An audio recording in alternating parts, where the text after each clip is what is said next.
불과 몇 달 전 JTBC의 이혼 숙녀 캠프의 모습을 드러내며 자신의 고통스러운 삶을 담담히 고백했던 전 축구선수 강지용. 그가 고작 35이라는 젊은 나이에 사망했다는 소식은 대중에게 충격을 안겼습니다. 그러나 더욱 참담한 것은 그의 죽음 이면에 감춰진 인간으로서의 절망과 무력함, 생존을 위한 치열한 사투, 그리고 그 끝에 남겨진 왜 아무도 그를 안아주지 않았는가라는 질문입니다. 강지용은 생전나는 자다가 죽는 게 소원이다라고 말할 정도로 깊은 우울의 늪에 빠져 있었습니다. 2020년 수술과 재활에 지친 몸을 이끌고 지인들과 술자리를 가졌던 그는 그 자리에서 2살 연상의 아내를 만났고 그 만남은 곧동거로 그리고 아이의 임신으로 이어졌습니다. 당시 아내는 재활병원 근처에 살았고 거의 매일 아내의 집에서 잠을 자며 그들의 관계는 급속도로 깊어졌습니다. 강지용은 은퇴 후에도 축구 코치로서의 가능성을 고민했지만 훈련과 합숙이 필수인 코치 생활은 가정을 유지할 수 없는 구조였기에 그는 결국 그 모든 경력과 꿈을 접고 좁고 소음 가득한 공장의 지옥문을 스스로 열고 들어갔던 것입니다. JTBC 방송 당시 그는 밤 11시에 자고 새벽 4시에 일어나 칠흑 같은 어둠 속을 뚫고 출근했습니다. 3교대 근무 후 오후 4시에 집에 돌아오면 그곳엔 안식이 아닌 전쟁이 기다리고 있었습니다. 부부는 말 한마디 없이 냉기 어린 집안 공기를 마주했고 그 이유는 단순히 서로를 미워해서가 아니라 얼굴만 보면 싸움이 나기 때문이라는 믿기 어려운 이유였습니다. 그는 집에 들어설 때마다 아내의 눈치를 봐야 했고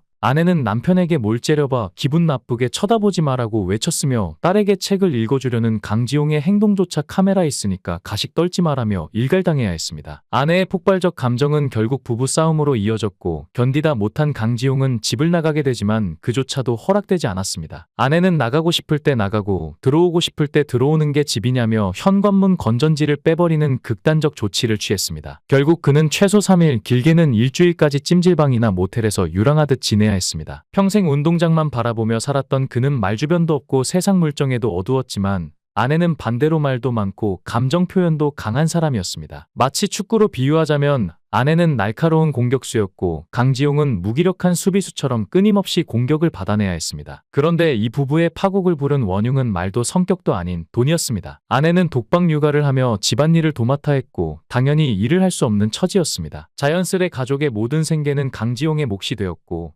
전세금 대출 3-4천만 원에 이자까지 짊어진 그는 그야말로 허리까지 물에 잠긴 채 숨만 간신히 쉬는 형국이었습니다. 강지용은 아내에게 쓸데없는데 돈 쓰지 말라고 끊임없이 경고했고 아내는 그런 경고에 찔끔하며 요즘 다 찍는 돌사진도 못 찍었기에 200일 사진이라도 남기고 싶었다며 사진 한 장 찍은 것마저 죄가 되었고 키즈카페를 데리고 간 것조차 사치로 몰리며 다시 잔소리를 들어야 했습니다. 남편이 그렇게도 못마땅해야 하는 아내의 소비가 사실 알고 보면 엄청난 사치도 아니었고 단지 아이를 가진 여성으로서 당연히 지출해야 할 필수적인 병원비와 생활비였을 뿐입니다. 그것도 남편이 단 한 푼의 보탬도 되지 못한 상황에서 아내는 과거 직장 생활을 하며 악착같이 모은 돈과 어렵게 가입했던 금융상품까지 깨가며 감당해냈습니다. 더군다나 전셋집을 구하는 수천만 원의 자금까지도 고스란히 아내가 마련했으니 그야말로 아내는 남편 대신 가장 역할을 자처했던 것이죠. 남편 강지용은 삼형제 중 둘째였습니다. 그는 2009년부터 무려 10여 년간 프로축구 선수로 활약하며 매해 수천만 원에서 억대 연봉을 받았던 인물입니다. 하지만 그 긴 시간 동안 그가 벌어온 모든 수입은 단 한 푼도 그의 손에 쥐어진 적이 없었습니다. 그의 모든 통장은 아버지에게 맡겨졌기 때문인데 삼형제 모두 사회생활을 하며 번 돈을 죄다 아버지가 관리하셨고 아버지는 입버릇처럼 말했습니다. 운동에만 집중해라. 결혼하면 지금까지 네가 번 돈 다 줄게. 아내는 남편의 말을 믿었습니다. 순진할 정도로 무모할 정도로 믿었습니다. 결혼을 결심한 것도 아이를 품게 된 것도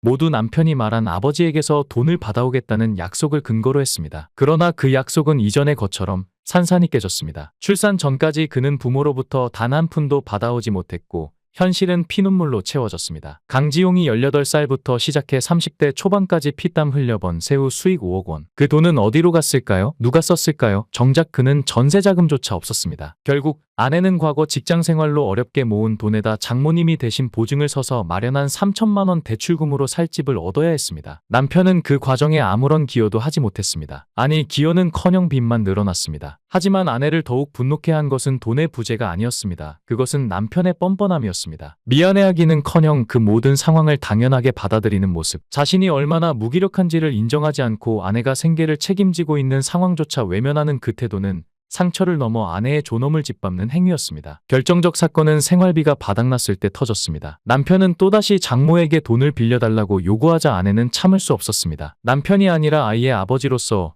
남편으로서 최소한의 책임도 없는 모습에 그녀는 인간적으로 무너졌습니다. 그리고 설상가상 시어머니는 충격적인 말을 내뱉습니다. 그렇게 힘들면 아이만 낳고 헤어져라. 강지용의 부모는 무책임하게 이혼을 종용했고 시아버지는 아들의 무기력함에 침묵으로 동조했죠. 결혼 전까지는 시부모와 평범하게 지냈습니다. 하지만 지금은 50평이 넘는 넓은 아파트에서 여유롭게 사는 그들이 아들 부부의 절박함을 철저히 외면하는 모습을 보며 아내는 더 이상 가족이라는 말조차 꺼낼 수 없게 되었습니다. 우리 아버지가 큰 집에 사는 게 꿈이다. 그걸 왜 깨냐? 남편의 이 말은 모든 갈등의 결정판이었습니다. 결국 그는 부모님의 말만을 따라가며 아내의 절규와 현실을 외면했고 그렇게 이 가정은 서로 다른 감정 속에서 무너지고 있었습니다. 결국 이들 부부는 가족으로서 기본적인 시작조차 하지 못한 채 결혼식도 못 올리고 살게 되었고 시댁과는 상견례조차 못한 채 각자의 고통 속에 버티며 살아야 했습니다. 그 후에도 시부모는 딸의 돌잔치조차 외면했습니다. 아내는 그때부터 시댁과 모든 연락을 끊었고 그녀의 마음속에는 이게 과연 가족인가라는 물음이 깊게 자리 잡았습니다. 그럼에도 남편은 자신의 부모를 향한 충성을 내려놓지 못했습니다. 아내 몰래 4천만 원의 대출을 받았고 그 충격적인 사실마저 아내는 남편이 아닌 시어머니 입을 통해 알게 되었습니다. 이건 단순한 배신이 아니라 그것은 아내의 존재 자체를 무시한 한 인간으로서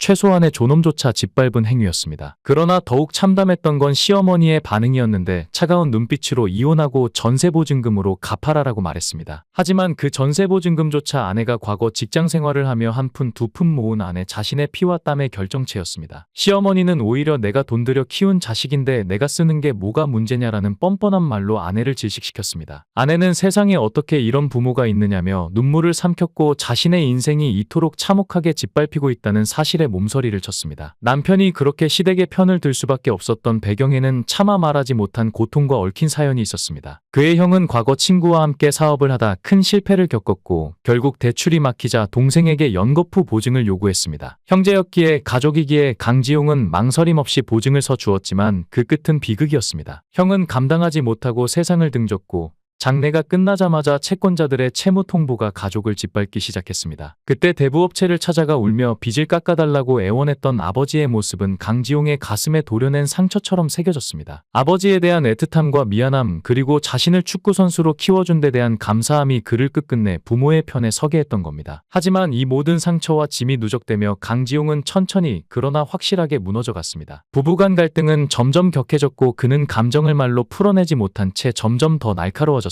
결국 폭언과 함께 폭력으로까지 이어졌는데 화를 못 이겨 물건을 던지다 아내에게 멍을 남기기도 했고 심지어 어린아이에게 손을 댄 적도 있었습니다. 아내는 아이를 지키기 위해 경찰에 신고했고 법원은 아이를 상담센터에 4개월간 위탁하는 판결을 내렸습니다. 이때부터 강지용의 심리 상태는 극한으로 치달았습니다. 집을 나가 연락이 두절되던 어느 날 아내는 경찰에 실종 신고를 하며 시어머니에게 연락했지만 돌아온 건 싸늘한 말 한마디였습니다. 돈 안 줘서 쇼하는 거 아니냐. 그의 정신은 이미 피폐할 대로 피폐해져 있었습니다. 35층 창가 난간에 몸을 맡긴 적도 있었고 아이를 방에 둔 채 방충망을 제거하고 창문 앞에 서 있기도 했습니다. 생명에 대한 두려움보다 현실의 고통이 더 컸는데 JTBC 이혼 숙녀 캠프에 출연했을 당시 그는 이미 차량에 극단적 선택을 위한 준비물을 넣어뒀다고 털어놨습니다. 심리 상담 결과 그의 우울 수치는 거의 생명을 위협하는 수준이었고 상담가는 경고했습니다. 이런 시도는 결국 실수가 아니라 끝으로 이어질 수 있다. 그는 아내에게 말했습니다. 그 많은 관중 앞에서 뛰던 사람이 지금은 공장에서 기계 앞에서 일하고 있다는 게 얼마나 무너지는 건지 아냐고. 그 말에 아내는 눈물을 흘렸고